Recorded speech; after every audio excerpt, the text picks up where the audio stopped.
para lang siya mag-cheer-cheer. Walang katumbas na tunay na pag-ibig ang pinamalas ng ating mga kababayan.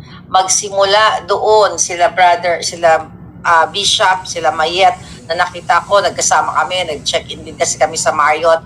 Ang dami kong mga nakasabay doon na mga Pilipino na from iba't ibang part ng mundo na sa Marriott, doon sa ibang nakadalawang place kasi kami. So, talagang nag-travel sila para sa kay Pangulong Duterte at pagmamahal sa bayan.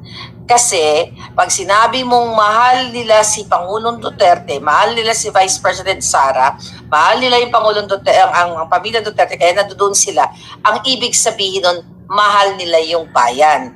Bakit? Bakit sila nag-spend ng pera? Dahil nakita nila yung magandang ginawa ng mga Duterte sa bayang Pilipinas. Hindi yan kayang tumbasan ng mga bangag. Kahit ipamudmud pa nila lahat ng pera. Okay, actually hindi naman nila ipamudmud lahat ng pera. Kahit magpamudmud pa sila ng mga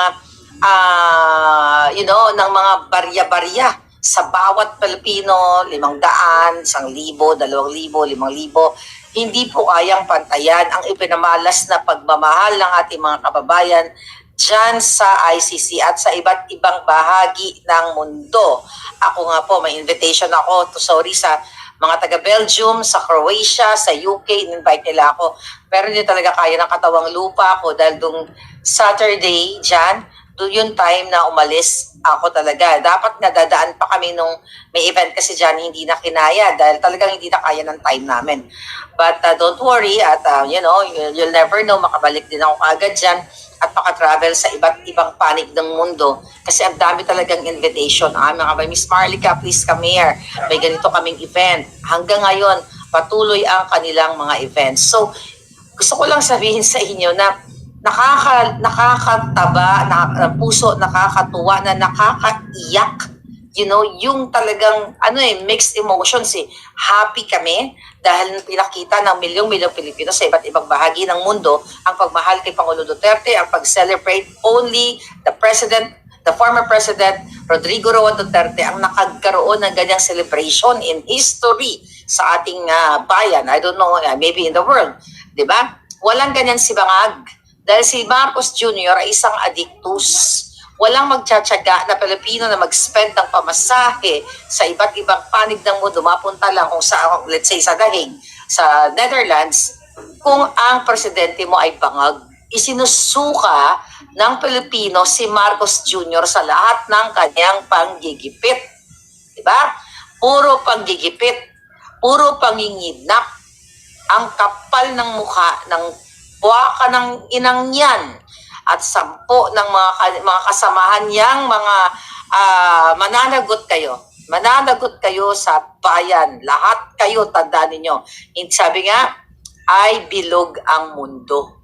Sa lahat ng pang-aapi nyo, pananakot ninyo, magbabayad kayong lahat sa batas. Tandaan nyo yan. So gusto ko lang talagang pabigyan ng papuri kayo po lahat sa iba't ibang panig ng mundo na nagpamalas. Grabe ang hirap at ang hirap tiis talaga ninyo na ipanamalas, although happy tayo, 'di ba? Nagkaroon ng Budots Queen noong March 28 ng birthday ng ating Pangulo. Akalain mo na nagkaroon ng mga ganong pangyayari, but ganun pa man, I'll tell you a story tungkol doon sa US Embassy. Alright? Ang dami mga issue, pero ito munang unahin natin. At gusto ko ulit pasalamatan lahat kayo. At wag po kayong tumigil. So ngayon, mga kababayan, ano ba ang nangyari? Nung kararating-rating ko pa lang, I think that was 2 weeks ago, di ba? Nag-release ng statement, etong NBI director, ang gobyerno ng mga bangag, na titignan daw nila yung angulo tungkol sa tax evasion against me at sa ibang mga vloggers. Mga julol nga, alam mo ang pabobo na talaga ang gobyerno ni Bangag. Kasi nga kapag sunog ka na sa ipinagbabawal na palboron, okay? Talagang ang utak mo ay talagang lalamunin ng pulboron. Okay? Tignan natin ito si Santiago. Sinasabi mo, nahahabulin mo ko,